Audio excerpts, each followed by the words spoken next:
Kalingap Rab, nagsalita na. Ito na ang last chance. Bukas na. Beyonce nagsabi na kay Kalingap Rab.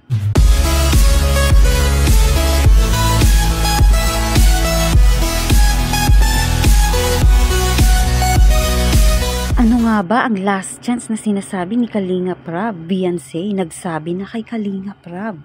Tara, alamin natin. Kamusta po mga kalingap? Muling nagbabalik ang inyong lingkod, mini vlog, naghahatid ng update tungkol sa mga kalingap. Kung bago ka pa lang sa aking channel, mag-subscribe na at huwag kalimutang mag-like para lagi kayong updated sa aking mga videos.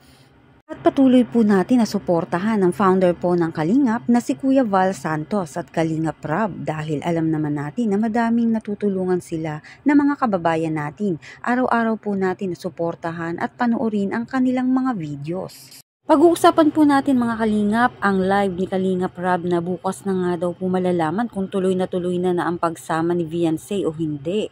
Mismong si Ate Edna Vlog ang pupunta nga po doon sa school ni Beyonce upang ipagpaalam ito. Nais nga talaga ni Kalingap Rab na makasama si Beyonce dahil nga po minsan lang iyon mangyayari at para nga po ito sa EDC kaya nga po sila pupunta ng Hong Kong at nakasalalay din dito ang kinabukasan ni Beyonce, makikipag-meet up din po sila sa mga sponsor na nasa Hong Kong. Kaya nga, nais po ni Kalingap Rab na ito na ay matuloy at last chance nila na makapagpaalam nga sa mga guro nito dahil nga po nakasalalay doon ang pag-alis nila na kung papayagan ba o hindi si Beyonce.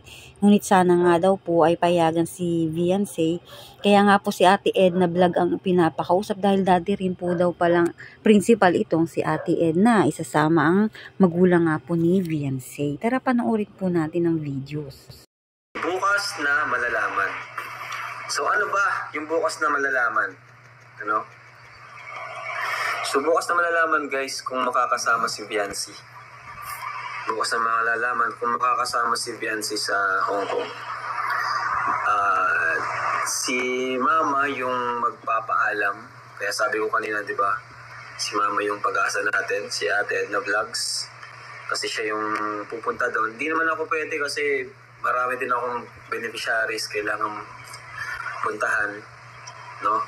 So, si Mama pwede naman doon kasi teacher naman si Mama dati, naging principal din. So, alam niya yan. And yun siya yung magbibigay ng letter at kakausap siguro sa teacher ni Beyonce or advisor kung papayagan, ano? Kasi sa totoo lang mga kalingap, ito sa totoo lang, ano, nag-message sa akin si Beyonce. Nag-message siya sa akin kanina.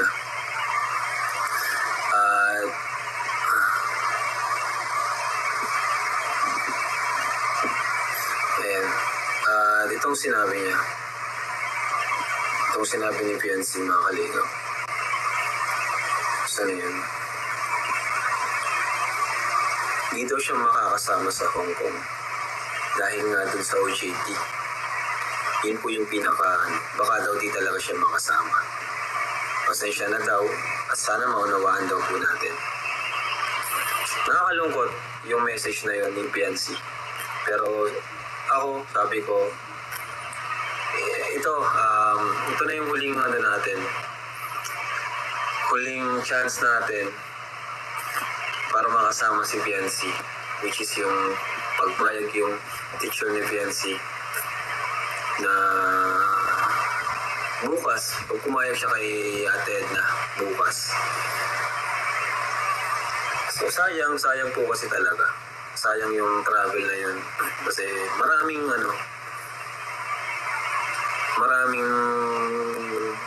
Kalingap angels din na hindi pa nakaranas na gustong maranasan din yun. Diba?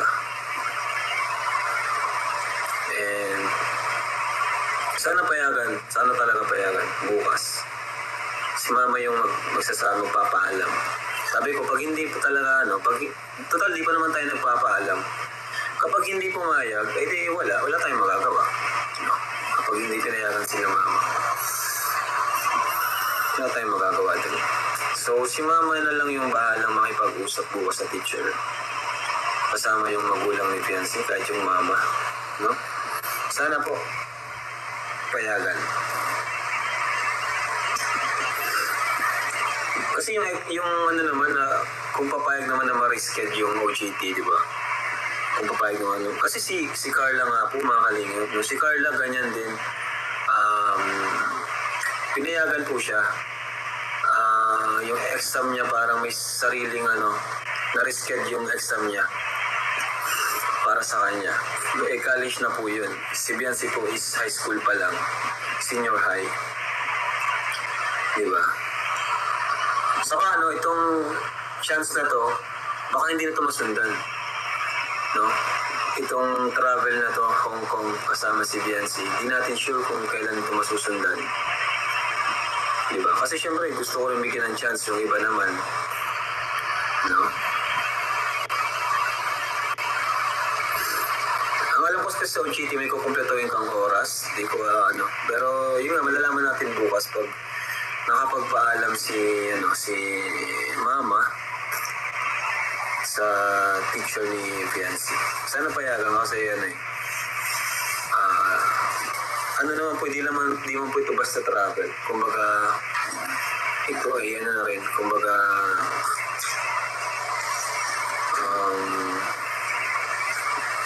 tawag siya. Part na rin kasi ito ng future ni Biancy. Kalingap, sponsors. May mga sponsors na gusto siyang makita. Diba? Yun naman po yung mag-aano din kay Biancy, tutulong sa kanya. Diba? Sana payagan po. May kukumpleto yung number of days. Yan, yun nga po, may kukumpleto. Sayang talaga mga kalingap kapag ang pinag-OJ